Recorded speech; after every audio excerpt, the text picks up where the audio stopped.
ಮಕ್ಕಳೇ ಪರೀಕ್ಷೆ ಚಾನೆಲ್ಗೆ ಸ್ವಾಗತ. ನಾನು ನಿಮ್ಮ English first language teacher Padmashree Murali. ಇವತ್ತಿನ ಕ್ಲಾಸಲ್ಲಿ ನಾವು ಒಂದು ಹೊಸ ಲೆಸನ್ನ ಸ್ಟಾರ್ಟ್ ಮಾಡೋಣ. ಈ ಲೆಸನ್ ನಮಗೆಲ್ಲರಿಗೂ ತುಂಬ ಇಂಪಾರ್ಟೆಂಟು, ಬಿಕಾಸ್ ಗಾಂಧೀಜಿ ಅವರ ಪರ್ಸ್ಪೆಕ್ಟಿವ್ ಇಂದ ವಾಟ್ ಈಸ್ ಮಾರಲ್ ಆಕ್ಷನ್ ಅನ್ನೋದನ್ನ ಕಲಿಯೋಣ. ಇವತ್ತಿನ ಲೆಸನಲ್ಲಿ ನಾನು ಎವ್ರಿ ಪ್ಯಾರಾಗ್ರಾಫ್ನ ಓದಿ ನಿಮಗೆ ಎಕ್ಸ್ಪ್ಲೇನ್ ಕೂಡ ಮಾಡ್ತೀನಿ. ಮೊದಲನೇದಾಗಿ ಗಾಂಧೀಜಿ ಅವರು ಯಾರು? ಸೊ ನಿಮಗೆಲ್ಲ ಗಾಂಧೀಜಿ ಅವ್ರು ಗೊತ್ತಿರ್ತಾರಲ್ಲ, ನಾವು ತುಂಬ ಓದಿದೀವಿ ಅವ್ರ ಬಗ್ಗೆ. ನಮ್ಮ ಹಿಸ್ಟ್ರಿಲಿ ಕೂಡ ಅವ್ರು ನಮ್ಮ ಫ್ರೀಡಮ್ ಸ್ಟ್ರಗಲ್ ಅಲ್ಲಿ ಕೂಡ ತುಂಬಾ ಕಾಂಟ್ರಿಬ್ಯೂಟ್ ಮಾಡಿದ್ರು. ಅವ್ರು ಒಂದು ನಾನ್ ವೈಲೆನ್ಸ್ ಮೆಥಡ್ ನ ಯೂಸ್ ಮಾಡ್ಕೊಂಡು ಫ್ರೀಡಮ್ ಕಡೆ ಅಪ್ರೋಚ್ ಮಾಡಿದ್ರಲ್ಲ, ಅದು ತುಂಬಾ ಫೇಮಸ್ ಕೂಡ. So what is moral action ಅನ್ನೋ ಒಂದು ಪರ್ಟಿಕ್ಯುಲರ್ ಎಸ್ಸೆ ಏನಿದೆ ಮಕ್ಕಳೇ, ಅದನ್ನ ಓದೋಣ. ಮತ್ತೆ ವಾಟ್ ಇಸ್ ಮಾರಲ್ ಆಕ್ಷನ್ ಅಂತ ಅವ್ರು ಹೇಳ್ತಾರಲ್ಲ, ಈ ಕ್ರೈಟೀರಿಯಾಗಳು, ಆ ಕ್ರೈಟೀರಿಯಾಗಳಿಗೆ ಅವ್ರ ಎಕ್ಸಾಂಪಲ್ಸ್ ನ ಕೂಡ ಕೊಟ್ಟಿದ್ದಾರೆ. ನಾವ್ ಇವತ್ತನ್ನ ಡಿಸ್ಕಸ್ ಮಾಡೋಣ, ಕಂಪ್ಲೀಟ್ ಆಗಿ ಎಕ್ಸ್ಪ್ಲೇನ್ ಕೂಡ ಮಾಡೋಣ. ನಡೀರಿ ಸ್ಟಾರ್ಟ್ ಮಾಡೋಣ. ಮೊದಲನೇದಾಗಿ ಓದಿ ನಾನು ಎಕ್ಸ್ಪ್ಲೇನ್ ಮಾಡ್ತೀನಿ. ಈ ಪರ್ಟಿಕ್ಯುಲರ್ ಪ್ಯಾರಾಗ್ರಾಫ್, ಮೊದಲನೇ ಪ್ಯಾರಾಗ್ರಾಫ್ ಅಲ್ಲಿ ಮಕ್ಕಳೇ, ನಿಮ್ಮ ಟೆಕ್ಸ್ಟ್ ಬುಕ್ ಅಲ್ಲಿ ನೀವು ನೋಡಿದ್ರೆ 3 ಪದಗಳಿದೆಯಲ್ಲ, ಅದ್ರ ಮಧ್ಯೆ ಡಿಫ್ರೆನ್ಸಸ್ ನ ಹೇಳ್ತಾರೆ. ಮಾರಲ್ಲು, ಇಮ್ಮಾರಲ್ಲು ಮತ್ತೆ ನಾನ್ ಮಾರಲ್. ಮಾರಲ್ ಅಂದ್ರೆ ನಾವು ನೈತಿಕತೆ ಅಂತ ಹೇಳ್ಬೋದು, ಇಮ್ಮಾರಲ್ ಅಂದ್ರೆ ಅನೈತಿಕತೆ, ಕರೆಕ್ಟ್ ಅಲ್ಲ, ಆಪೋಸಿಟ್. ಮಧ್ಯದಲ್ಲಿ ಬರೋದು ನಾನ್ ಮಾರಲ್ ಅಂದ್ರೆ ನೈತಿಕವಿಲ್ಲದ. ಅರ್ಥ ಆಯ್ತಾ ಮಕ್ಕಳೇ? ಸೊ ಇದು ಲಿಟ್ರಲ್ ಟ್ರಾನ್ಸ್ಲೇಷನ್. ಇವಾಗ ಓದೋಣ ಬನ್ನಿ. When can it be said that a particular action is moral? In asking this question, the intention is not to contrast moral with immoral action, but to consider many of our daily actions against which nothing can be said from the conventional standpoint and which some regard as moral. Most of our actions are probably non-moral. They do not necessarily involve morality. ಅರ್ಥ ಆಯ್ತಾ ಮಕ್ಕಳೇ? So ಇಲ್ಲೇನಂತ ಇದ್ದಾರೆ ಅವರು, ನಾವು ದಿನಚರಿ ಕಾರ್ಯಗಳನ್ನ ಮಾಡಿದಾಗ ಅದನ್ನ ಮೊರಾಲಿಟಿ ಅಂತ ಒಂದು ಹೆಸರು ಕೊಟ್ಬಿಟ್ಟು ಮಾಡ್ತೀವಿ, ಆಯ್ತಾ? ಬಟ್ ಅದು ಮಾರಲ್ ಆಗಲ್ಲ, ಆಯ್ತಾ? ಬಿಕಾಸ್ ಅದೊಂದು ಕನ್ವೆನ್ಷನಲ್ ಪ್ರಾಕ್ಟೀಸ್ ಇಂದ ಬಂದಿರುತ್ತೆ. ನಾವೊಂದು ಪ್ರಾಕ್ಟೀಸ್ ಆಗಿ ಅದನ್ನ ಮಾಡ್ತಿರ್ತೀವಿ. ಬೆಳಗ್ಗೆ ಎದ್ದ ತಕ್ಷಣ ಬ್ರಷ್ ಮಾಡೋದು, ಅಥವಾ ನೀಟಾಗಿ ರೆಡಿ ಆಗಿ ಒಂದು ಸ್ಕೂಲ್ಗೆ ಹೋಗೋದು, ಇದನ್ನೆಲ್ಲ ನಾವು ಮೊರಾಲಿಟಿ ಅಂತ ಕನ್ಸಿಡರ್ ಮಾಡೋಕ್ಕಾಗಲ್ಲ, ಬಿಕಾಸ್ ಅದು ಒಂದು ಪ್ರಾಕ್ಟೀಸ್ ಆಗಿ ನಮ್ಮ ಜೊತೆ ಇದೆ. ಅರ್ಥ ಆಯ್ತಾ ಮಕ್ಕಳೇ? For the most part we act according to the prevailing conventions. ನಾ ಹೇಳ್ದಂಗೆ ಒಂದು ಕನ್ವೆನ್ಷನಲ್ ಐಡಿಯಾ, ಒಂದು ಕನ್ವೆನ್ಷನಲ್ ಪ್ರಾಕ್ಟೀಸ್ ಏನಿದೆ ಮಕ್ಕಳೇ, ಅದರ ಪ್ರಕಾರ ನಾವು ಆಕ್ಟ್ ಮಾಡ್ತೀವಿ. Such conventional behaviour is often necessary. Gandhiji ಅವರು ಹೇಳ್ತಾ ಇದ್ದಾರೆ, ಈ ಕನ್ವೆನ್ಷನಲ್ ಬಿಹೇವಿಯರ್ ಏನಿದೆ ಮಕ್ಕಳೇ, ಅದು ಇಂಪಾರ್ಟೆಂಟು. ಬಿಕಾಸ್ ಅದಿಲ್ದರೆ ಏನೋ ಆರ್ಡರೇ ಇರಲ್ಲ ನಮ್ಮ ಅಕ್ಕಪಕ್ಕ, ಕರೆಕ್ಟಾ? ಹಂಗಂಗೆ ಜನ ಹೆಂಗ್ ಬೇಕೋ ಇರ್ತಾರೆ. ಸೊ ಒಂದು ಆರ್ಡರ್ನ ಮೇಂಟೈನ್ ಮಾಡಬೇಕು ಈ ಸೊಸೈಟಿಲಿ ಅಂದ್ರೆ ಕನ್ವೆನ್ಷನಲ್ ಸ್ಟ್ಯಾಂಡ್ ಪಾಯಿಂಟ್ನ ಕೂಡ ಫಾಲೋ ಮಾಡೋದು ಇಂಪಾರ್ಟೆಂಟ್, ಆ ಪ್ರಾಕ್ಟೀಸಸ್ನ ಕೂಡ ಫಾಲೋ ಮಾಡೋದು ಇಂಪಾರ್ಟೆಂಟ್ ಅಂತ ಹೇಳ್ತಾ ಇದ್ದಾರೆ. If no such rules are observed, ಅನಾಕಿ ವುಡ್ ಬಿ ದ ರಿಸಲ್ಟ್. ಅನಾಕಿ ಅಂದ್ರೆ ಏನು? ಒಂದು ಆಬ್ಸೆನ್ಸ್ ಆಫ್ ಗವರ್ಮೆಂಟ್ ಅಥಾರಿಟಿ, ಆಯ್ತಾ? ಅಂದ್ರೆ ಏನು ಒಂದು ರೀತಿಯಾದ ರೂಲ್ಸ್ ಇಲ್ಲ, ಒಂದು ರೀತಿಯಾದ ರೆಗ್ಯುಲೇಷನ್ಸ್ ಇರಲ್ಲ. ಸೊ ಆ ತರ ಆಗ್ಬಿಡತ್ತೆ ನಾವು ಕನ್ವೆನ್ಷನಲ್ ಪ್ರಾಕ್ಟೀಸಸ್ನ ಫಾಲೋ ಮಾಡಿದರೆ. Social intercourse would come to an end. So ಈ ಏನಾಗುತ್ತೆ, ಕನ್ವೆನ್ಷನಲ್ ಇದನ್ನ ಫಾಲೋ ಮಾಡಿದರೆ, ಪ್ರಾಕ್ಟೀಸಸ್ನ ಫಾಲೋ ಮಾಡಿದರೆ, ಸೋಷಿಯಲ್ ಇಂಟರ್ಕೋರ್ಸ್ ಅನ್ನೋದೇನಿದೆ ಮಕ್ಕಳೇ, ಒಬ್ರೊಬ್ರ ಜೊತೆ ನೀಟಾಗಿ ಮಾತಾಡ್ಕೊಂಡಿರೋದು ಅಥವಾ ಒಳ್ಳೆ ರೀತಿಲಿ ನಡ್ಸ್ಕೊಳ್ಳೋದೇನಿದೆ ಮಕ್ಕಳೇ, ಅದೆಲ್ಲ ನಿಂತೋಗುತ್ತೆ. ಸ್ಟಿಲ್ ದ ಮೇರ್ observance of custom and usage cannot properly be called morality. So ನಾವು ಈ ಪ್ರಾಕ್ಟೀಸಸ್ನ ಮಾಡ್ಕೊಂಡು ಹೋಗೋದು, ಅದನ್ನ ನಾವು ಮೊರಾಲಿಟಿ ಅಂತ ಹೇಳಕ್ ಆಗಲ್ಲ ಅಂತ ಹೇಳ್ತಾ ಇದ್ದಾರೆ. ಬಿಕಾಸ್ ಇದು ನಮ್ಮೊಳಗೆ ಬಂದಿರುವಂತಹ ಪ್ರಾಕ್ಟೀಸಸ್, ಇದೊಂದು ಕಂಪಲ್ಷನ್ ಆಗು ಕೂಡ ನಾವು ಮಾಡ್ಬೋದು, ಅಥವಾ ಸೊಸೈಟಿ ಇದನ್ನ ನೀಡ್ ಮಾಡುತ್ತೆ, ಅಥವಾ ಸೊಸೈಟಿ ಇದನ್ನ ಕೇಳುತ್ತೆ ಅಂತ ನಾವು ಮಾಡ್ಕೊಂಡ್ ಬರ್ತೀವಲ್ಲ, ಅದು ಈ ಪರ್ಟಿಕ್ಯುಲರ್ ಕನ್ವೆನ್ಷನಲ್ ಥಾಟ್. ಸೊ ಅದಕ್ಕೆ ನಾವು ಮೊರಾಲಿಟಿ ಅಂತ ಹೇಳಕ್ ಆಗಲ್ಲ. ಸೊ ಇವಾಗ ಅವರು ಡಿಫ್ರೆಂಟ್ ಕ್ರೈಟೀರಿಯಾಗಳ ಹೇಳ್ತಾರೆ. ವಾಟ್ ಇಸ್ ಮಾರಲ್ ಆಕ್ಷನ್ ಅಂತ ಹೇಳುವಾಗ ಡಿಫ್ರೆಂಟ್ ಕ್ರೈಟೀರಿಯಾ ಹೇಳ್ತಾರೆ. ಇದು ನಮ್ಮ ಮೊದಲನೇ ಕ್ರೈಟೀರಿಯಾ ಮಕ್ಕಳೇ. ನೋಡೋಣ ಬನ್ನಿ. A moral act must be our own act. ಈ ಪರ್ಟಿಕ್ಯುಲರ್ ಆಕ್ಟ್ ಏನಿದೆ ಮಕ್ಕಳೇ, ಒಂದು ಮಾರಲ್ ಆಕ್ಟ್ ಅಥವಾ ನೈತಿಕವಾದ ಒಂದು ಕಾರ್ಯ ಅಂತ ನಾವು ಹೇಳಿದಾಗ ಅದು ನಮ್ದೇ ಆಗಿರುವಂತಹ ಕಾರ್ಯ ಆಗಿರ್ಬೇಕು. ಬೇರೆಯವ್ರ ಆ ಕಾರ್ಯ ಮಾಡಿದ್ರು ನಾನ್ ಮಾರಲ್ ಆಕ್ಟ್ ಅಂತ, ನಾನ್ ಮಾರಲ್ ಪರ್ಸನ್ ಅಂತ ನಾವು ಹೇಳ್ಕೊಳಕ್ಕಾಗತ್ತಾ? ಇಲ್ಲ ಅಲ್ಲ, ನಮ್ದೇ ನಾವೇ ಮಾಡಿರುವಂತಹ ಒಂದು ಕಾರ್ಯ ಆಗೋದು ತುಂಬಾ ಮುಖ್ಯ. Must bring from our own will. ನಮಗೆ ಆಸಕ್ತಿ ಇರಬೇಕು, ನಮ್ಗೆ ಆಸೆ ಇರಬೇಕು ಈ ಪರ್ಟಿಕ್ಯುಲರ್ ಕಾರ್ಯ ಮಾಡಬೇಕು ಅಂತ. ಅರ್ಥ ಆಯ್ತಾ? ಸೊ ಇದು ನಮ್ಮ ಮೊದಲನೆಯ ಕ್ರೈಟೀರಿಯಾ. ಇದಕ್ಕೆ ಅವ್ರ ಎಕ್ಸ್ಪ್ಲನೇಷನ್ ಕೂಡ ಕೊಟ್ಟು ಒಂದಿಷ್ಟು ಎಕ್ಸಾಂಪಲ್ಸ್ನ ಕೂಡ ಕೊಟ್ಟಿದ್ದಾರೆ, ನೋಡೋಣ ಬನ್ನಿ. If we act mechanically there is no moral content in our act. So ನಾವು ಮೆಕ್ಯಾನಿಕಲಿ ಆಕ್ಟ್ ಮಾಡಿದ್ರೆ, ಅಂದ್ರೆ ನಾವು ಮಾಡಿದ್ದನ್ನೇ ತಿರ್ಗಾ ಮಾಡ್ತಾ ಇದ್ರೆ ಅದರಲ್ಲಿ ಯಾವುದೇ ರೀತಿಯಾದ ಮೊರಾಲಿಟಿ ಇರಲ್ಲ. Such actions would be moral if we think it proper to act like a machine and do so. ನಾವೇನಾದ್ರೂ ಅನ್ಕೊಂಡ್ರೆ ನಾವು ಮಿಷಿನ್ ತರ ಆಕ್ಟ್ ಮಾಡ್ಬೋದು ಅಂತ, ಆವಾಗ ನಾವು ಮಾಡುವಂತಹ ಕಾರ್ಯಗಳು ಮಾರಲ್ ಅಂತ ಕನ್ಸಿಡರ್ ಮಾಡ್ಬೋದು. ಆಯ್ತಾ? ಸೊ ನಾವು ಮಿಷಿನ್ ಆಗಿ ಕೆಲಸ ಮಾಡ್ಕೊಂಡು, ಮೆಕ್ಯಾನಿಕಲ್ ಆಗಿ ಕೆಲಸ ಮಾಡ್ಕೊಂಡು ನಾವು ಮಾರಲ್ ಆಗಿ ಬಿಹೇವ್ ಮಾಡ್ತೀವಿ ಅನ್ನೋದು ತಪ್ಪು. ಒಂದು ಮಾರಲ್ ಯಾವಾಗ ಆಗುತ್ತೆ, ಒಂದು ಮಾರಲ್ ಆಕ್ಷನ್ ಯಾವಾಗ ಆಗುತ್ತೆ ಅಂದ್ರೆ ನಮ್ಮ ವಿಲ್ಲಿಂದ ಮಾಡುವಂತಹ ಆಕ್ಷನ್ನ ಮಾರಲ್ ಆಕ್ಷನ್ ಅಂತ ಹೇಳ್ತೀವಿ.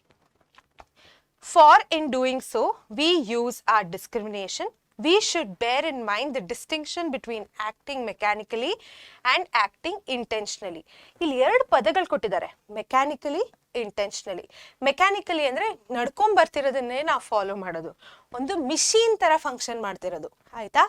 ಇಂಟೆನ್ಷನಲಿ ಅಂದ್ರೆ ನಾವು ನಮ್ಮ ಆಸಕ್ತಿ ಇಟ್ಕೊಂಡು ಒಂದು ಪರ್ಟಿಕ್ಯುಲರ್ ಕಾರ್ಯವನ್ನ ಮಾಡೋದು. ಸೊ ನಾವ್ ಯಾವಾಗ ಮೆಕ್ಯಾನಿಕಲ್ ಆಗಿ ವರ್ಕ್ ಮಾಡ್ತೀವೋ ಆವಾಗ ಅದಲ್ಲಿ ಯಾವುದೇ ರೀತಿಯಾದ ಮೊರಾಲಿಟಿ ಇರಲ್ಲ. ಬಟ್ ಯಾವಾಗ ನಾವು ಒಂದು ಕಾರ್ಯವನ್ನ ಇಂಟೆನ್ಷನಲ್ ಆಗಿ ಮಾಡ್ತೀವಲ್ಲ, ಅಯ್ಯೋ ನನಗೆ ಅವನಿಗೆ ಒಳ್ಳೇದಾಗ್ಬೇಕು, ಅದಕ್ಕೆ ನಾನು ಈ ದಾನವನ್ನ ಮಾಡ್ತೀನಿ ಅಂತ ಇಂಟೆನ್ಷನ್ ಇರುತ್ತಲ್ಲ, ನಿಮ್ಮಲ್ಲಿ ಒಂದು ಒಳ್ಳೆ ಇಂಟೆನ್ಷನ್ ಇದ್ದಾಗ ಮಾಡುವಂತಹ ಕಾರ್ಯ ಮಾರಲ್ ಆಕ್ಷನ್ ಅಂತ ಕರ್ಕೊಂತೀವಿ. ಆಯ್ತಾ? ಸೊ ಈ ಎರಡು ಪದಗಳನ್ನ ಜ್ಞಾಪಕ ಇಟ್ಕೊಳ್ಳಿ, ಈ ಪರ್ಟಿಕ್ಯುಲರ್ ಕ್ರೈಟೀರಿಯಾ ಜ್ಞಾಪಕ ಇಟ್ಕೊಳ್ಳೋಕೆ ಹೆಲ್ಪ್ ಆಗುತ್ತೆ, ಮತ್ತೆ ಕ್ವೆಶ್ಚನ್ ಕೇಳಿದಾಗ ಆನ್ಸರ್ ಬರೆಯೋದಕ್ಕೆ ಕೂಡ ಹೆಲ್ಪ್ ಆಗುತ್ತೆ. It may be moral of a king to pardon a culprit. So ಇಲ್ಲಿ ಒಂದು ಎಕ್ಸಾಂಪಲ್ ನ ಕೊಡ್ತಾ ಇದ್ದಾರೆ. ಮೊದಲನೇ ಕ್ರೈಟೀರಿಯಾ ಏನಿದೆ ಮಕ್ಕಳೇ, ಸೊ ನಮ್ಮ ಓನ್ ಆಕ್ಟ್ ಆಗಿರ್ಬೇಕು ಮತ್ತೆ ನಮ್ಮ ವಿಲ್ಲಿಂದ ಮಾಡಬೇಕಾಗಿರುವಂತಹ ಕ್ರೈಟೀರಿಯಾಗೆ ಇದು ಒಂದು ಎಕ್ಸಾಂಪಲ್. ಓದಿ ಎಕ್ಸ್ಪ್ಲೇನ್ ಮಾಡ್ತೀನಿ, ಕೇಳ್ಕೊಳ್ಳಿ.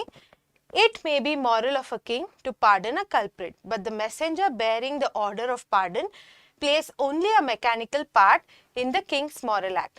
ಸೊ ಇವಾಗ ಒಬ್ಬ ಕಲ್ಪ್ರಿಟ್ ಇದ್ದಾನೆ, ಆಯ್ತಾ? ಒಬ್ಬ ಕಿಂಗ್ ಇದ್ದಾರೆ. ಸೊ ಅವ್ರೇನೋ ತಪ್ಪು ಮಾಡ್ಬಿಟ್ಟಿದ್ದಾರೆ. ಇವಾಗ ಕಿಂಗ್ ಏನ್ ಮಾಡ್ತಾನೆ, ಆಯ್ತಪ್ಪ ಹೋಗು ಪರವಾಗಿಲ್ಲ ಅಂತ ಹೇಳ್ತಾನೆ. ಬಟ್ ಈ ಸುತ್ತಲೂ ನಡೆಯುವಂತ ಒಂದು ಮೆಸೆಂಜರ್ ಒಂದು ಮೆಸೇಜ್ ನ ಕ್ಯಾರಿ ಮಾಡ್ತಾನೆ ಕಿಂಗ್ಗೆ. ಅವನು ಸುಮ್ನೆ ನಾನು ಈ ಕೆಲಸ ಮಾಡ್ಬೇಕು ಅಂತ ಮಾಡಿದ್ರೆ ಅದು ಮಾರಲ್ ಆಕ್ಟ್ ಆಗಲ್ಲ. But if the messenger were to bear the king's order considering it to be his duty, his actions would be a moral one. ಅವನು ಅನ್ಕೊಂಡ್ರೆ ಈ ಮೆಸೆಂಜರ್ ಇವಾಗ ಒಂದು ಮೆಸೇಜ್ ನ ಡೆಲಿವರ್ ಮಾಡಕ್ ಹೋಗ್ತಾನಲ್ಲ ಕಿಂಗ್ಗೆ, ಅವನು ಅನ್ಕೊಂಡ್ರೆ ಇದು ನನ್ನ ಡ್ಯೂಟಿಪಾ, ನನ್ನಿಂದ ಇಲ್ಲಿ ಒಂದು ಡಿಫ್ರೆನ್ಸ್ ಆಗುತ್ತೆ ಅಂತ ಅವ್ನ ತಲೆಯಲ್ಲಿ ಇಟ್ಕೊಂಡು ಹೋಗಿ ಈ ಮೆಸೇಜ್ ನ ಡೆಲಿವರ್ ಮಾಡಿದ್ರೆ ಅದು ಮಾರಲ್ ಆಕ್ಟ್ ಆಗುತ್ತೆ.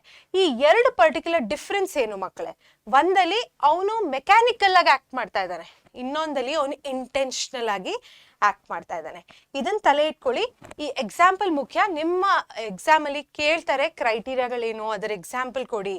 ಈ ಪರ್ಟಿಕ್ಯುಲರ್ ವಿಲ್ಗೆ ಯಾವ ತರ ಆನ್ಸರ್ ಬರಿಬೇಕು ಅಥವಾ ಯಾವ ಎಕ್ಸಾಂಪಲ್ ನ ಕೊಡ್ಬೇಕು ಅನ್ನೋದು ಗೊತ್ತಿರೋದು ಬಹಳ ಮುಖ್ಯ. ಆಯ್ತಾ? ನಡೀರಿ ಇವಾಗ ನೋಡೋಣ ಮುಂದೆ. How can a man understand morality who does not use his own intelligence and power of thought but lets himself be swept along like a log of wood by a current? So ಇಲ್ಲಿ ಒಂದು ಮೆಟಫರ್ನ use ಮಾಡ್ಕೊಂಡು ಅವ್ರು compare ಮಾಡಿದ್ದಾರೆ. ಒಂದು log of wood ಹೆಂಗೆ ನೀರಲ್ಲಿ ಹೋಗ್ತಾ ಇರುತ್ತಲ್ಲ, ಆಯ್ತಾ? ಇಲ್ಲಿ ನೋಡಿ, let's himself be swept along like a log of wood by a current. Current ಅಂದ್ರೆ ಒಂದು ನದಿ ಹರಿಯುವಾಗ ಒಂದು ರೀತಿಯಾದ ಕರೆಂಟ್ ಅದ್ರ ಜೊತೆ ಹೋಗುತ್ತೆ. ಒಂದು ಲಾಗ್ ಆಫ್ ವುಡ್ ನ ಏನಾಗುತ್ತೆ, ಆ ಲಾಗ್ ಆಫ್ ವುಡ್ಗೂ ಏನು ಇರಲ್ಲಪ್ಪ, ನಾನು ನೀವು ಆಪೋಸಿಟ್ ಹೋಗ್ಬೇಕು ಅಂತ ಇರತ್ತಾ, ನದಿ ಎಲ್ಲಿ ಹರ್ಕೊಂಡು ಹೋಗುತ್ತೋ ಆ ಕರೆಂಟ್ ಎಲ್ಲಿ ತಗೊಂಡು ಹೋಗುತ್ತೋ ಹಂಗೆ ಲಾಗ್ ಆಫ್ ವುಡ್ ಹೋಗುತ್ತೆ. ಹಂಗೆ ಒಬ್ಬ ಮನುಷ್ಯ, ನೀವು ಸುಮಾರು ಜನನ ಈ ತರ ನೋಡಿರ್ತೀರಲ್ಲ ಲೈಫಲ್ಲಿ, ಅಂದ್ರೆ ಯಾರು ಬೇರೆಯೊಬ್ರು ಒಂದು ಒಪಿನಿಯನ್ ನ ಹೇಳಿದ್ರೆ, ಬೇರೆಯೊಬ್ರು ಇದನ್ನ ಮಾಡು ಅಂತ ಹೇಳಿದ್ರೆ ಏನು ಕ್ವೆಶ್ಚನ್ ಮಾಡಲ್ಲ, ಸುಮ್ಮನೆ ಅದನ್ನ ಫಾಲೋ ಮಾಡ್ಕೊಂಡು ಹೋಗ್ತಾರೆ. ಸೊ ಆವಾಗ ಅದು ಮಾರಲ್ ಆಕ್ಟ್ ಆಗಿರಲ್ಲ. Sometimes a man defies convention and acts on his own with a view to doing absolute good. ಆಯ್ತಾ? ಸೊ ಸಮ್ಟೈಮ್ಸ್ ಏನಾಗುತ್ತೆ, ಈ ಕನ್ವೆನ್ಷನ್ ಏನಿದೆ ಅದನ್ನ ಬಿಟ್ಟು ಒಬ್ಬ ಮನುಷ್ಯ ಅವನ್ಗೇನ್ ಅನ್ಸುತ್ತೋ ಅದನ್ನ ಮಾಡೋದಕ್ಕೆ ಇಚ್ಛೆ ಪಡ್ತಾನೆ. ಆಯ್ತಾ? Such a great hero was Wendell Phillips. ಒಬ್ರು ಎಕ್ಸಾಂಪಲ್ ನ ತಗೊಂಡಿದ್ದಾರೆ, Wendell Phillips. So Wendell Phillips ಅಂತ ಬಂದ್ರೆ ನೀವು ಮೊದಲನೇ ಕ್ರೈಟೀರಿಯಾಗೆ ಅಟ್ಯಾಚ್ ಮಾಡ್ಕೊಳ್ಳಿ, ಜ್ಞಾಪಕ ಇಟ್ಕೊಳ್ಳೋಕೆ ಹೆಲ್ಪ್ ಆಗುತ್ತೆ. ಆಯ್ತಾ? Addressing an assembly of people he once shed, ಏನಂದ್ರು ವೆಂಡಲ್ ಫಿಲಿಪ್ಸ್ ಅವರು, till you learn to form your own opinions and express them, I do not care much what you think of me. ನೀನಾಗೆ ನಿನ್ನ ಒಂದು ಭಾವನೆಗಳು, ಅಭಿಪ್ರಾಯಗಳನ್ನು form ಮಾಡೋ ತನಕ ನೀನು ನನ್ನ ಬಗ್ಗೆ ಏನ್ ಅನ್ಕೊಂತ್ಯಾ ನಾನ್ ಕೇರ್ ಮಾಡಲ್ಲ ಅಂತಾರೆ. ಸೊ ಅವ್ರಂತಾರೆ ಬೇರೆಯವ್ರನ್ನ ಫಾಲೋ ಮಾಡೋದು, ಹಿಂಗೆ ಈ ಲಾಗ್ ಆಫ್ ವುಡ್ ಹೆಂಗೆ ಕರೆಂಟ್ ಜೊತೆ ಹೋಗುತ್ತಲ್ಲ, ಆ ತರ ನೀನ್ ಮನುಷ್ಯ ಆಗಿದ್ರೆ ನೀನಿಗೆ ನನ್ ಬಗ್ಗೆ ಏನ್ ಅನ್ಸತ್ ನನಗೇನು ಅಲ್ವಾ? ನೀನ್ ನನ್ ಬಗ್ಗೆ ಒಂದು ಒಪಿನಿಯನ್ ಫಾರ್ಮ್ ಮಾಡಿ ಅದ್ ನಿಂದ್ ಒಪಿನಿಯನ್ ಆದಾಗ್ಲೇ ನಾನ್ ನಿನ್ ಬಗ್ಗೆ ಕೇರ್ ಮಾಡ್ತೀನಿ ಅಂತ ಹೇಳ್ತಾ ಇದ್ದಾರೆ. Thus when we all care only for what our conscience say, then alone can we be regarded to have stepped on to the moral road. So ನಾವ್ ಯಾವಾಗ ನಮ್ಮ ಕಾನ್ಸೈನ್ಸ್ ಅಂದ್ರೆ ನಮ್ಮ ಒಳಗಿರುವಂತಹ ಒಂದು ಕಾನ್ಸೈನ್ಸ್ ಇರುತ್ತಲ್ಲ ಮಕ್ಕಳೇ, ಅದು ಏನನ್ನತ್ತೆ ಅಂತ ತಲೆ ಹಾಕಿದಾಗ್ಲೇ, ಅದನ್ನ ಕನ್ಸಿಡರ್ ಮಾಡಿದಾಗ್ಲೇ ನಾವೊಂದು ನೈತಿಕತೆಯ ದಾರಿಯನ್ನು ಚೂಸ್ ಮಾಡ್ತೀವಿ ಅಂತ ಹೇಳ್ತಾರೆ ಮಹಾತ್ಮ ಗಾಂಧಿ ಅವರು. We shall not reach the stage as long as we do not believe. ನಾವ್ ಯಾವಾಗ ತನಕ ನಮ್ಮಲ್ಲೇ ನಾವು ಬಿಲೀವ್ ಮಾಡಲ್ಲ ಅಲ್ಲ, ನಮ್ಮ ಐಡಿಯಾಸ್ನ ನಾವು ಬಿಲೀವ್ ಮಾಡಲ್ಲ, ನಮ್ಮ ಒಂದು ಕಾನ್ಸೈನ್ಸ್ನ ನಾವು ಬಿಲೀವ್ ಮಾಡಲ್ಲ, ಆವಾಗ ತನಕ ಈ ಮಾರಲ್ ರೋಡ್ಗೆ ಹೋಗಕ್ ಆಗಲ್ಲ ಅಂತ ಹೇಳ್ತಾ ಇದ್ದಾರೆ.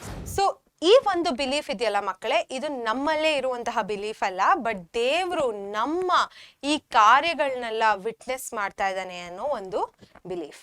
ಅರ್ಥ ಆಯ್ತಾ ಮಕ್ಕಳೇ? ಇವಾಗ ಮುಂದುವರ್ಸೋಣ, ನೆಕ್ಸ್ಟ್ ಕ್ರೈಟೀರಿಯಾನ ನಾವು ನೋಡೋಣ. ಸೊ ಈ ಕ್ರೈಟೀರಿಯಾ ಇವಾಗ ಎರಡನೇ ಕ್ರೈಟೀರಿಯಾ ಆಯ್ತು. ಮೊದಲನೇ ಕ್ರೈಟೀರಿಯಾ ನೋಡಿದ್ವಿ, ಅದರ ಎಕ್ಸಾಂಪಲ್ ನ ನೋಡಿದ್ವಿ. ಇವಾಗ ಮುಂದಿನ ಕ್ರೈಟೀರಿಯಾನ ನೋಡೋಣ. It is not enough that an act done by us is in it self good. ನಾವು ಮಾಡುವಂತ ಕಾರ್ಯ ಒಳ್ಳೇದಾಗಬೇಕು, ಅಷ್ಟು ಮಾತ್ರ ಸಾಕಿಲ್ಲ, ಒಳ್ಳೇದಿರ್ಬೇಕು, ಬಟ್ ಅಷ್ಟೇ ಸಾಕ ಇಲ್ಲ. It should have been done with the intention to do good. ಬೇರೆಯವರಿಗೆ ಒಳ್ಳೇದಾಗಬೇಕು ಅಂತ ಒಂದು ಇಂಟೆನ್ಷನ್ ನ ಇಟ್ಕೊಂಡು ನಾವು ಮಾಡಬೇಕು. That is to say, whether an act is moral or otherwise depends upon the intention of the doer. ಇಲ್ಲಿ ನೀವು ನಿಮ್ಮ ತಲೆಯಲ್ಲಿ ಏನ್ ಇಂಟೆನ್ಷನ್ ಇಟ್ಕೊಂಡು ಮಾಡ್ತೀರಾ ಅಲ್ಲ, ಅದು ಇಂಪಾರ್ಟೆಂಟ್ ಆಗತ್ತೆ. Two men may have done exactly the same thing. ಇಬ್ರು ಗಂಡಸರು ಎಕ್ಸಾಕ್ಟ್ ಸೇಮ್ ಥಿಂಗ್ ನ ಮಾಡಿರ್ಬೋದು, but the act of one may be moral. ಒಬ್ರು ಮಾಡಿದ್ ಮಾರಲ್ ಆಗಿರ್ಬೋದು, ಇನ್ನೊಬ್ರು ಮಾಡಿದ್ದು ಇಮ್ಮಾರಲ್ ಆಗಿರಬಹುದು ಅಂತ ಹೇಳ್ತಾ ಇದ್ದಾರೆ. ಟೇಕ್ ಫಾರ್ ಇನ್ಸ್ಟೆನ್ಸ್ ಒಂದು ಎಕ್ಸಾಂಪಲ್ ನ ಕೊಡ್ತಾರೆ. ಸೊ ಈ ಇಂಟೆನ್ಷನ್ ಏನ್ ಇಂಪಾರ್ಟೆಂಟು ಆ ಕ್ರೈಟೀರಿಯಾಗೆ ಕೊಟ್ಟಿರುವಂತ ಎಕ್ಸಾಂಪಲ್ ಈ ಪರ್ಟಿಕ್ಯುಲರ್ ಪ್ಯಾರಾಗ್ರಾಫ್ ಅಲ್ಲಿ ಇದೆ. ನಾನು ಹೇಳ್ತಾ ಇದ್ದೀನಿ, ಕರೆಕ್ಟಾಗಿ ಕೇಳಿಸ್ಕೊಳ್ಳಿ. Take for instance a man who out of great pity feeds the poor and another who does the same. ಇವಾಗ ಒಬ್ರು ಬಡವರಿಗೆ ಊಟ ಕೊಡೋದನ್ನ ಒಂದು ಎಕ್ಸಾಂಪಲ್ ತಗೊಂಡಿದ್ದಾರೆ. ಒಬ್ಬ ಮನುಷ್ಯ, ಇಬ್ರು ಮನುಷ್ಯರು ಆಕ್ಚುಲಿ ಸೇಮ್ ಆಕ್ಟ್ ನ ಮಾಡ್ತಾರೆ, ಬಡವರಿಗೆ ಊಟ ಕೊಡೋದು, ಆಯ್ತಾ? But with the motive of winning prestige are with such selfish end. So ಒಬ್ಬ ಏನ್ ಅನ್ಕೊಂತಾನೆ, ಅಯ್ಯೋ ಇದ್ ಮಾಡಿದ್ರೆ ನನಗೆ ವೋಟ್ ಸಿಕ್ಬಿಡತ್ತಪ್ಪ, ಇದ್ ಮಾಡಿದ್ರೆ ನಂಗೆ ಅವ್ರು ನನಗೆ ಪ್ರೇಸ್ ಮಾಡ್ತಾರಪ್ಪ ಅಂತ ಇರುವಂತಹ ಒಂದು ಸೆಲ್ಫಿಶ್ ಮೋಟಿವ್ ನ ತಲೆಯಲ್ಲಿ ಇಟ್ಕೊಂಡು ಈ ಕಾರ್ಯವನ್ನ ಮಾಡ್ತಾರೆ. ದೋ the action is the same, ಆಯ್ತಾ? ಇಬ್ರು ಮಾಡುವಂತ ಆಕ್ಷನ್ ಒಂದೇ ಅಲ್ವಾ? ಒಬ್ಬನ್ಗೆ ಸೆಲ್ಫಿಶ್ ಮೋಟಿವ್ ಇದೆ, ಇನ್ನೊಬ್ಬ ಸೆಲ್ಫ್ಲೆಸ್ ಮೋಟಿವ್ ಅಂತ ಹೇಳ್ಬೋದು. ಒಂದು ಇಂಟೆನ್ಷನ್, ಒಳ್ಳೆ ಇಂಟೆನ್ಷನ್ ಇಟ್ಕೊಂಡು ಪುವರ್ಗೆ ಫೀಡ್ ಮಾಡ್ತಾನೆ. The act of the one is moral and that of the other is non-moral. The reader here ought to remember the distinction between the two words non-moral and immoral. It may be that we do not always see good results flowing from a moral act. ಇವಾಗ ಎರಡು ಆಕ್ಟುನು moral ಅಲ್ವಾ, ಆದ್ರೆ ಎರಡಲ್ಲೂ result same ಇರುತ್ತಾ? ಇಲ್ಲ. ಇವನು ಒಂದು selfish need ಇಂದ ಮಾಡಿದಾನೆ, ಆಯ್ತಾ? ಅದಕ್ಕೆ ನಾವು ಅದನ್ನ ನಾನ್ ಮಾರಲ್ ಅಂತ ಹೇಳ್ತೀವಿ. ಇವನು ಮಾಡಿರುವಂತಹ ಕಾರ್ಯ ಒಂದು ಸೆಲ್ಫ್ಲೆಸ್ ಆಗಿ ಮಾಡಿದ್ದಾನೆ, ಇಂಟೆನ್ಷನ್ ಒಳ್ಳೇದಾಗಿರೋದ್ರಿಂದ ಅದು ಒಂದು ಮಾರಲ್ ಆಕ್ಟ್ ಆಗಿರುತ್ತೆ, ಆಯ್ತಾ? ಸೊ ಇದನ್ನ ನೀವು ಜ್ಞಾಪಕ ಇಟ್ಕೊಬೇಕು. ನಿಮ್ದೇನ್ ಇಂಟೆನ್ಷನ್ ಇದೆ ಅಲ್ಲ, ಒಂದು ಕಾರ್ಯ ಮಾಡುವಾಗ ಇಂಟೆನ್ಷನ್ ಏನ್ ಬರುತ್ತೆ ಅದು ಮೊರಾಲಿಟಿನ ಡಿಸ್ಕ್ರೈಬ್ ಮಾಡುತ್ತೆ ಅಂತ ಹೇಳ್ಬೋದು ಆಯ್ತಾ. ಅದರಿಂದಾನೇ ನಮಗೆ ಗೊತ್ತಾಗುತ್ತೆ ಆಕ್ಷನ್ ಮಾರಲ್ಲ ಇಮ್ಮಾರಲ್ಲ. ಸೊ ನೀವು ಮಾಡೋ ಕಾರ್ಯ ಒಳ್ಳೇದ್ ಆಗಿರ್ಬೇಕು, ಅದ್ರ ಜೊತೆ ನಿಮ್ಮ ಇಂಟೆನ್ಷನ್ ಏನಿದೆ, ಇಂಟೆನ್ಷನ್ ಆಫ್ ದ ಡೂವರ್ ಕೂಡ ಬಹಳ ಬಹಳ ಮುಖ್ಯ ಆಯ್ತಾ ಮಕ್ಕಳೇ. ನಡೀರಿ. ಸೊ ಮಕ್ಕಳೇ, ಇದ್ರ ಜೊತೆಗೆ ನೀವು ಇನ್ನೊಂದೇನು ನೋಡ್ಕೊಬೇಕು ಅಂದ್ರೆ ರಿಸಲ್ಟ್ ಏನಿದೆ ಮಕ್ಕಳೇ, ಅದು ಈ ಆಕ್ಟ್ ಮೇಲೆ ಡಿಪೆಂಡ್ ಆಗಿರಲ್ಲ ಆಯ್ತಾ. ಒಂದೊಂದ್ಸತಿ ರಿಸಲ್ಟ್ ಕೂಡ ಕೆಟ್ಟದಾಗಿರ್ಬೋದು, ಒಳ್ಳೇದಾಗಿರ್ಬೋದು, ಅದನ್ನ ನಮ್ ಕಂಟ್ರೋಲ್ ಅಲ್ಲಿ ಇಲ್ಲ ಅಥವಾ ಡೂವರ್ ಕಂಟ್ರೋಲ್ ಅಲ್ಲಿ ಇಲ್ಲ ಅಂತ ಕೂಡ ಹೇಳ್ತಾ ಇದ್ದಾರೆ. ನಡೀರಿ ಮುಂದೆ ನೋಡೋಣ.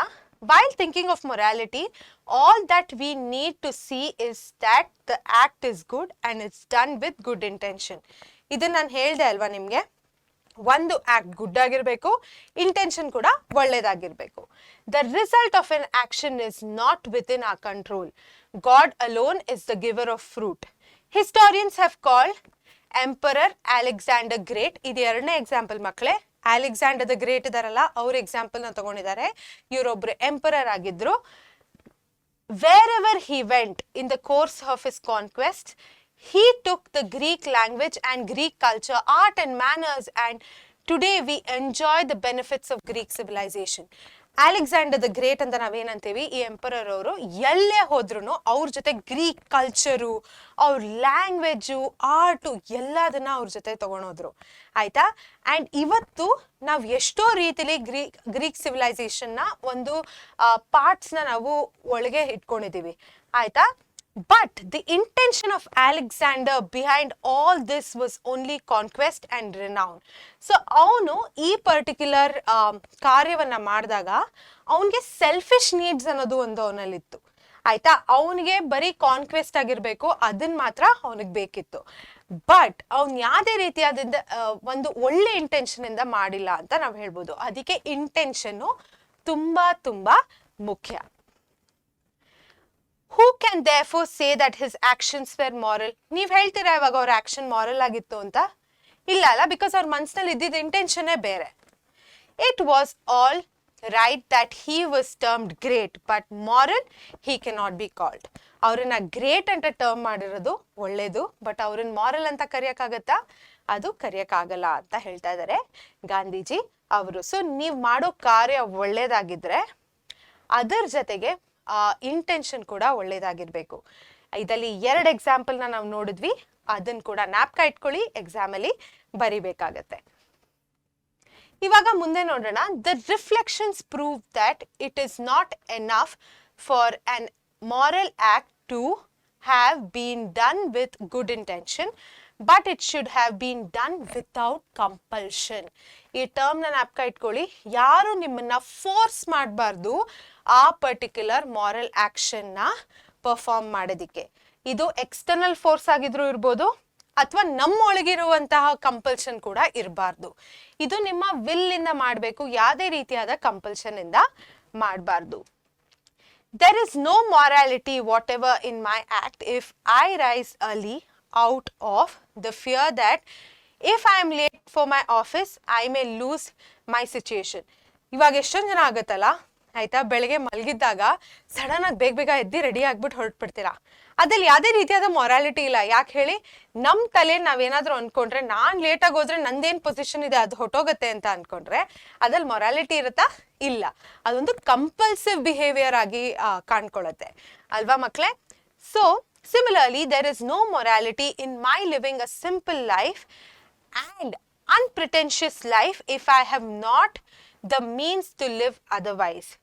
ನಾನು ಇವಾಗ ಒಬ್ಬ ಪುವರ್ ಪರ್ಸನ್ ಅಂತ ಅನ್ಕೊಳ್ಳಿ, ನನ್ನ ಹತ್ರ ಬೇರೆ ರೀತಿ ಸಂಸಾರ ಮಾಡಕ್ಕೆ ಆಗಲ್ಲ ಆಯ್ತಾ, ಒಂದು ಒಳ್ಳೆ ಜೀವನ ಲೀಡೇ ಮಾಡಕ್ಕಾಗಲ್ಲ ಅಂತ ಅನ್ಕೊಳ್ಳಿ. ಅಂಡ್ ನಾನು ಆ ಪುವರ್ ಲೈಫ್ ನ ಲೀಡ್ ಮಾಡ್ತಿದ್ರೆ ಅದು ಮಾರಲ್ ಆಕ್ಟ್ ಆಗತ್ತಾ? ಇಲ್ಲ. ಆದ್ರೆ ಅದೇ but plain simple living would be moral.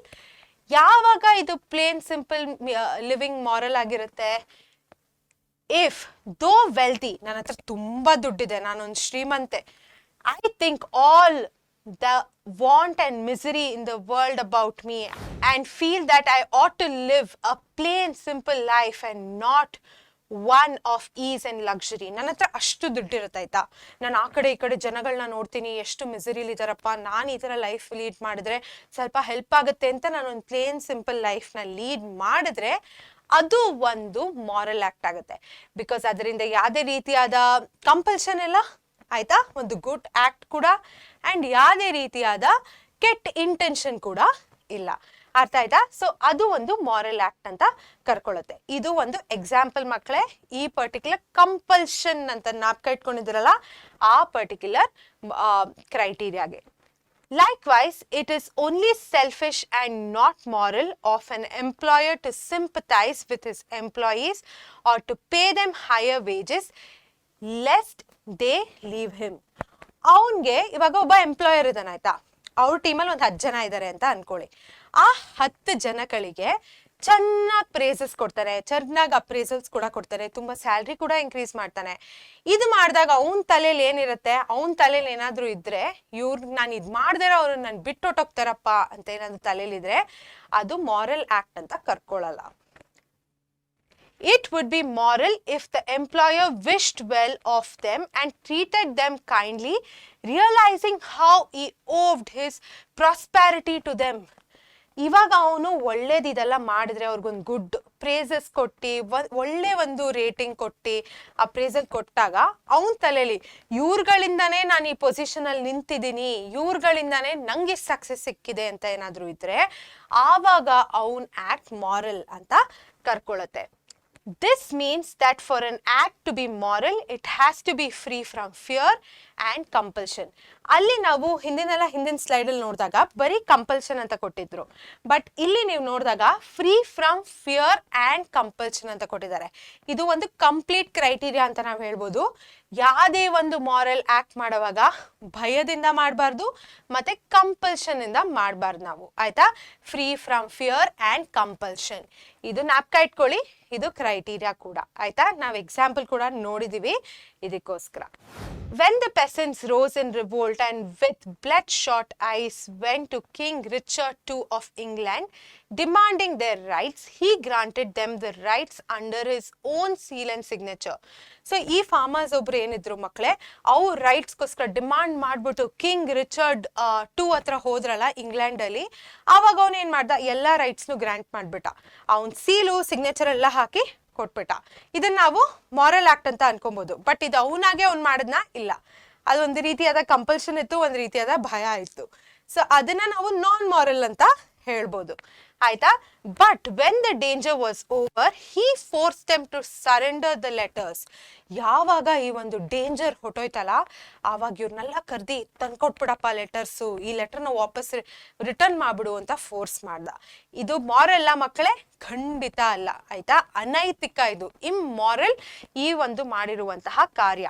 It would be a mistake for everyone to say that kings Richard first act was moral and the second was immoral. ನಾ ಆಗ್ಲೇ ಹೇಳಿದ್ನಲ್ಲ ನಿಮ್ಗೆ, ಅದನ್ನೇ ಹೇಳ್ತಾ ಇರೋದು.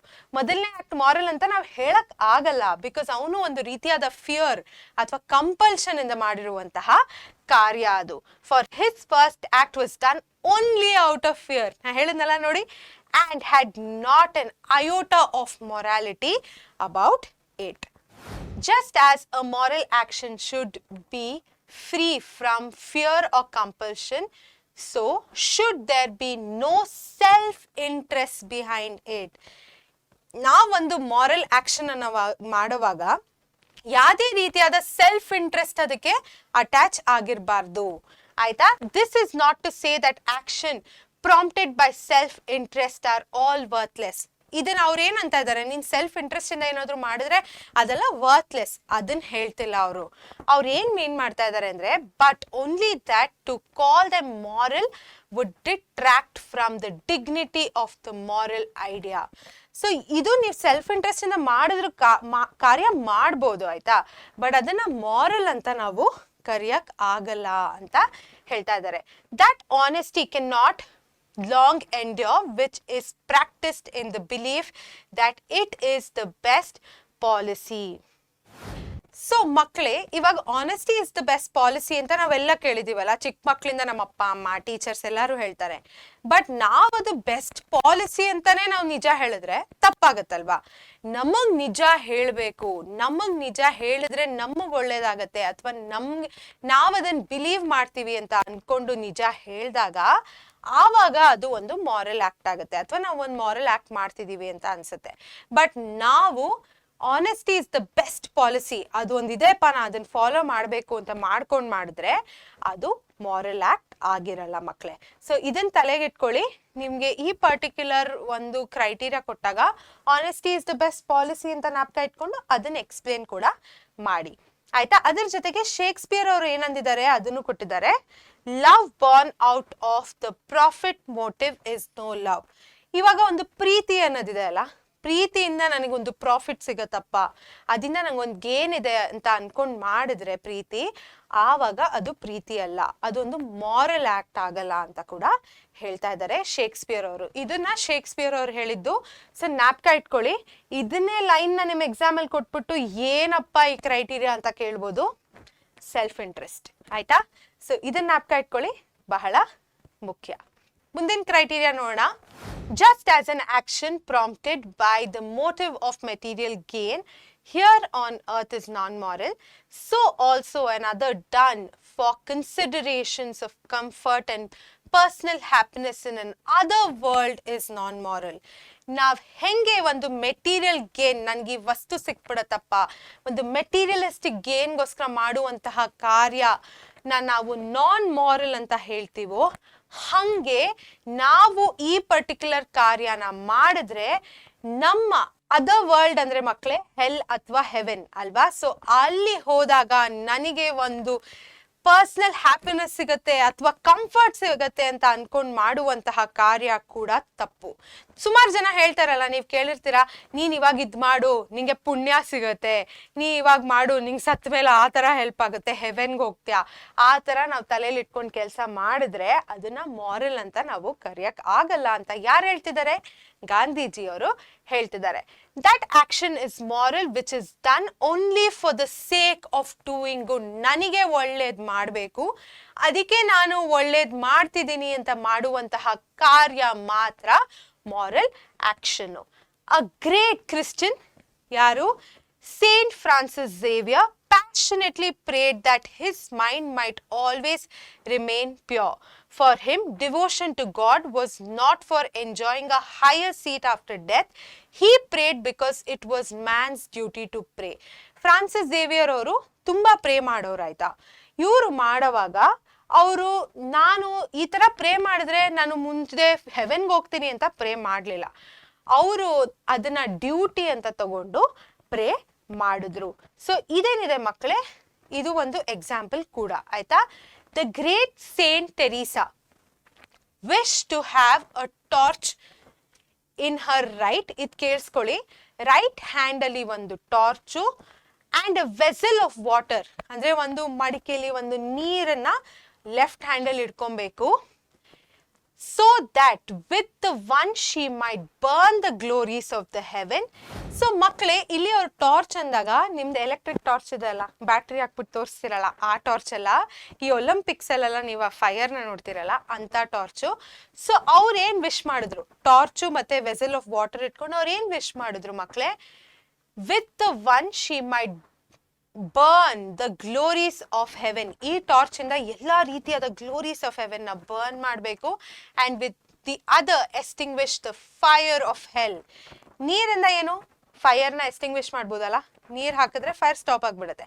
ಆ ನೀರಿಂದ ಅವರು ಹೆಲ್ಲಲ್ಲಿರುವಂತಹ ಫೈರ್ಸ್ನ ಎಸ್ಟಿಂಗ್ವಿಶ್ ಮಾಡುವಂತಹ ಒಂದು ಬಯಕೆ ಅವರಲ್ಲಿ ಇತ್ತು. ಯಾಕೆ ಅವ್ರು ಇದನ್ನ ಬಯಸಿದ್ರು? And men might learn to serve God from love alone without fear of hell and without temptation of heaven. ಇದು ಒಂದು ಮಾಡಿದ್ರೆ ಆ ಹೆವೆನ್ ಹೋಗ್ಬೇಕು ಅಂತ ಒಂದು ಟೆಂಪ್ಟೇಷನ್ ಇರುತ್ತಲ್ಲ, ಅದ್ರಲ್ಲಿ ಗ್ಲೋರೀಸ್ನ ನಾವು ಎಂಜಾಯ್ ಮಾಡಬೇಕು ಅಂತ ಒಂದು ಟೆಂಪ್ಟೇಷನ್ ಇರುತ್ತಲ್ಲ, ಅದು ಸ್ಟಾಪ್ ಆಗೋಗುತ್ತೆ. ಆಮೇಲೆ ನಮ್ದೊಂದು ಫಿಯರ್ ಇರುತ್ತಲ್ಲ, ನಮ್ಮ ಮನುಷ್ಯರಲ್ಲಿ ಒಂದು ಹೆಲ್ಲುಗೊಟ್ಟೋಗ್ತೀನಿ ನಾನು ಇದನ್ನ ಮಾಡ್ದೇರೆ ಅಂತ, ಆ ಫಿಯರ್ನ ಸ್ಟಾಪ್ ಮಾಡ್ಬಿಟ್ರೆ ಆವಾಗ ಜನ ಏನೇ ಮಾಡಿದ್ರು ಒಂದು ಪ್ರೀತಿ ಒಂದು ವಿಶ್ವಾಸದಿಂದ ಮಾಡ್ತಾರೆ ಅಂತ ಒಂದು ಬಯಕೆ ಅವರಲ್ಲಿ ಇತ್ತು. To preserve morality thus demands a brave man prepared to face even death. ನಾವು ಒಂದು ಮಾರಲ್ ಹ್ಯೂಮನ್ ಬೀಯಿಂಗ್ ಆಗಿ ಬದುಕಬೇಕು ಅಂದ್ರೆ, ಮತ್ತೆ ಮಾರಾಲಿಟಿನ ನಾವು ಫಾಲೋ ಮಾಡಬೇಕು ಅಂದ್ರೆ ಮಕ್ಕಳೇ, ಅವರು ಒಂದು ಬ್ರೇವ್ ಧೈರ್ಯವಂತನಾಗಿ ಬದುಕಬೇಕು. ಬಿಕಾಸ್ ಅವರು ಒಂದು ಡೆತ್ನ ಕೂಡ ಫೇಸ್ ಮಾಡೋದಕ್ಕೆ ರೆಡಿ ಆಗಿರಬೇಕು. It is cowardice to be true to friends and to break faith with enemies. ನಾನು ಬರೀ ನನ್ನ ಫ್ರೆಂಡ್ಸ್ ಜೊತೆ ಚೆನ್ನಾಗಿರ್ತೀನಿ, ಎನಿಮೀಸ್ ಬಗ್ಗೆ ಯಾರು ಕೇರ್ ಮಾಡ್ತಾರೆ, ಅವ್ರ ಜೊತೆ ನಾನು ಎಷ್ಟು ರೂಢಾಗಿರೋಕ್ಕಾಗುತ್ತೋ ಇರ್ತೀನಿ ಅಂತ ಆ ಮೈಂಡ್ ಸೆಟ್ ಇದ್ರೆ ಅದು ಮಾರಲ್ ಅಲ್ಲ ಮಕ್ಕಳೇ, ಆ್ಯಂಡ್ ಅದು ಒಳ್ಳೇದು ಅಲ್ಲ. ಸೊ ಅದಕ್ಕೆ ನಾವು ಒಬ್ಬರು ಮನುಷ್ಯರಾಗಿ ಧೈರ್ಯವಂತನಾಗಿರ್ಬೇಕು, ಡೆತ್ ಕೂಡ ಫೇಸ್ ಮಾಡೋದಕ್ಕೆ ರೆಡಿ ಆಗಿರ್ಬೇಕು ಅಂತ ಹೇಳ್ತಾರೆ ಗಾಂಧೀಜಿ ಅವರು. ಹೆನ್ರಿ ಕ್ಲೇ ಅಂದ್ರೆ ಮಡಿಕೆ ಅಲ್ಲ ಮಕ್ಕಳೇ, ಜ್ಞಾಪಕ ಇಟ್ಕೊಳ್ಳಿ, ಹೆಸರು ಜ್ಞಾಪಕ ಇರುತ್ತೆ. Known for his kindliness sacrifice his convictions to his ambitions. ಅವನ ಕನ್ವಿಕ್ಷನ್ಸ್ ನ ಸ್ಯಾಕ್ರಿಫೈಸ್ ಮಾಡ್ಬಿಟ್ಟು ಅವರ ಆಂಬಿಷನ್ಸ್ಗೋಸ್ಕರ ಕನ್ವಿಕ್ಷನ್ಸ್ನ ಸ್ಯಾಕ್ರಿಫೈಸ್ ಮಾಡಿದ್ದಾರೆ, ಆಯ್ತಾ. ಸೊ ಅದನ್ನ ಜ್ಞಾಪಕ ಇಟ್ಕೊಳ್ಳಿ. ಅದರ ಜೊತೆಗೆ ಡ್ಯಾನಿಯಲ್ ವೆಬ್ಸ್ಟರ್ ಅಂತ ಏನಿದ್ದಾರೆ ಮಕ್ಕಳೇ, ವೆಬ್ ಜ್ಞಾಪಕ ಇರುತ್ತಲ್ಲ ನಿಮಗೆ, spider web. So Daniel Webster ಅವರು, Daniel Webster for all his great intellect and his sense of the heroic and the sublime once sold his intellectual integrity for a price. So ಅವರ intellectual integrity ಏನಿದೆ ಮಕ್ಕಳೇ, ಅದನ್ನ cell ಮಾಡಿಬಿಡ್ತಾರೆ. By a single mean act he wiped out all his good deeds. So ಇದೆಲ್ಲ ಅವ್ರು ಏನ್ ಮಾಡಿದ್ರು ಮಕ್ಕಳೇ, ಅವರ ಸ್ವಾರ್ಥತನಕ್ಕೋಸ್ಕರ ಮಾಡಿರುವಂತಹ ಕಾರ್ಯ ಆಗಿರೋದ್ರಿಂದ ಇದನ್ನ ನಾವು ಮೊರಾಲಿಟಿ ಅಂತ ಹೇಳಕ್ಕೆ ಆಗಲ್ಲ, ತಪ್ಪಾಗತ್ತೆ. ಸೊ ಇವರಿಬ್ಬರ ಹೆಸರನ್ನ ಜ್ಞಾಪಕ ಇಟ್ಕೊಳ್ಳಿ, ಇಂಪಾರ್ಟೆಂಟ್ ಕೂಡ. This shows how difficult it is to judge the morality of man's action because we cannot penetrate the depth of his minds. So ಇವಾಗ ನಾನೊಂದು ಕಾರ್ಯ ಮಾಡಿದಾಗ ನನ್ನ ತಲೆಯಲ್ಲಿ ಏನು ನಡೀತಿದೆ ಆ ಕಾರ್ಯ ಮಾಡೋವಾಗ ಅಂತ ನಿಮ್ಗೆ ಗೊತ್ತಾಗತ್ತಾ? ನಾನು ಹೇಳಿದ್ರೇನೆ ಗೊತ್ತಾಗುತ್ತೆ, ನನ್ನ ಆಕ್ಷನ್ಸ್ ಅದನ್ನ ತೋರಿಸಿದ್ರೆ ಮಾತ್ರ ನಿಮಗೆ ಗೊತ್ತಾಗುತ್ತೆ. ಬಟ್ ಅದಕ್ಕಿಂತ ಡೀಪಾಗಿ ನಿಮ್ಗೆ ಹೋಗೋಕ್ಕಾಗತ್ತಾ? ಇಲ್ಲ ಅಲ್ವಾ. ಸೊ ಅದಕ್ಕೆ ತುಂಬಾ ಕಷ್ಟ ಹೇಳೋದು ಆಕ್ಟ್ ಮಾರಲ್ಲು, ಯಾವಾಗ ಒಂದು ಆಕ್ಟ್ ಮಾಡಿದಾಗ ಅದು ಮಾರಲ್ ಆಗಿತ್ತಾ, ನಾನ್ ಮಾರಲ್ಲ, ಇಮ್ಮಾರಲ್ಲ ಅಂತ ಹೇಳಕ್ಕೆ ತುಂಬಾ ಕಷ್ಟ ಅಂತ ಹೇಳ್ತಾ ಇದ್ದಾರೆ. We have also the answer to the question raised at the outset of this chapter, what is a moral action. So ಮಕ್ಕಳೇ, what is a moral action ಅಂತ ನಾವೊಂದು ಕ್ವೆಶನ್ ಕೇಳಿದ್ವಲ್ಲ, ಈ ಕ್ರೈಟೀರಿಯಾ ಮತ್ತೆ ಅದರ ಎಕ್ಸಾಂಪಲ್ಸ್ ಮೂಲಕ ನಾವಿದನ್ನ ಆನ್ಸರ್ನ ಮಾಡಿದೀವಿ. Incidentally we also saw which kind of men could live up to that morality, and ಯಾವ ಜನಗಳು ಆ ಲೆವೆಲ್ ಆಫ್ ಮೊರಾಲಿಟಿಗೆ ಮೀಟ್ ಮಾಡಿದ್ರು ಅಂತ ಕೂಡ ನಾವು ನೋಡಿದ್ವಿ. ಈ ಪರ್ಟಿಕ್ಯುಲರ್ ಚಾಪ್ಟರಿಂದ ಮಕ್ಕಳೇ ಕ್ರೈಟೀರಿಯಾಗಳನ್ನ ಜ್ಞಾಪಕ ಇಟ್ಕೊಳ್ಳೋದು ಇಂಪಾರ್ಟೆಂಟು, ಮತ್ತೆ ಎಕ್ಸಾಂಪಲ್ಸ್ನ ಜ್ಞಾಪಕ ಇಟ್ಕೊಳ್ಳೋದು ಬಹಳ ಇಂಪಾರ್ಟೆಂಟ್. ಇದರ ಜೊತೆಗೆ ನಾವು ಈ ಪರ್ಟಿಕ್ಯುಲರ್ ಲೆಸನ್ನ ಅಂತ್ಯಕ್ಕೆ ಬಂದಿದ್ದೀವಿ. ಇದರ ಜೊತೆಗೆ ಇನ್ನೊಂದು ವಿಡಿಯೋ ಇದೆ, ಸಮರಿ ವಿಡಿಯೋ. ನಿಮ್ಗೆ ಅಕಸ್ಮಾತ್ ತುಂಬಾ ಟೈಮ್ ಇಲ್ಲ, ಸ್ವಲ್ಪ ಟೈಮ್ ಇದೆ, ಕ್ರೈಟೀರಿಯಾ ಮತ್ತೆ ಎಕ್ಸಾಂಪಲ್ ಯಾವ್ದು ಅಂತ ಮಾತ್ರ ನೋಡ್ಕೊಬೇಕು ಅಂದ್ರೆ ಖಂಡಿತ ನಮ್ಮ ಸಮರಿ ವಿಡಿಯೋನ ನೋಡಿ. ಸೊ ಈ ಪರ್ಟಿಕ್ಯುಲರ್ ವಿಡಿಯೋ ಜೊತೆ ಒಂದು ಡಾಕ್ಯುಮೆಂಟ್ನ ಅಟ್ಯಾಚ್ ಮಾಡಿದೀವಿ. ಆ ಡಾಕ್ಯುಮೆಂಟ್ ಅಲ್ಲಿ ಈ ಚಾಪ್ಟರ್ ಇಂದ ಬರುವಂತಹ ಎಲ್ಲಾ ಟೆಕ್ಸ್ಟ್ ಬುಕ್ ಎಕ್ಸಸೈಸಸ್ನ ನಾವು ಸಾಲ್ವ್ ಮಾಡಿ ಅಟ್ಯಾಚ್ ಮಾಡಿದೀವಿ. ಖಂಡಿತ ಅದನ್ನ ಕೂಡ ರೆಫರ್ ಮಾಡಿ. ನಾನು ಮತ್ತೆ ನಿಮ್ಮನ್ನು ಭೇಟಿ ಮಾಡ್ತೀನಿ ಇನ್ನೊಂದು ಲೆಸನ್ ಜೊತೆ. ಅಲ್ಲಿ ತನಕ ಟಾಟಾ, ಬಾಯ್ ಬಾಯ್.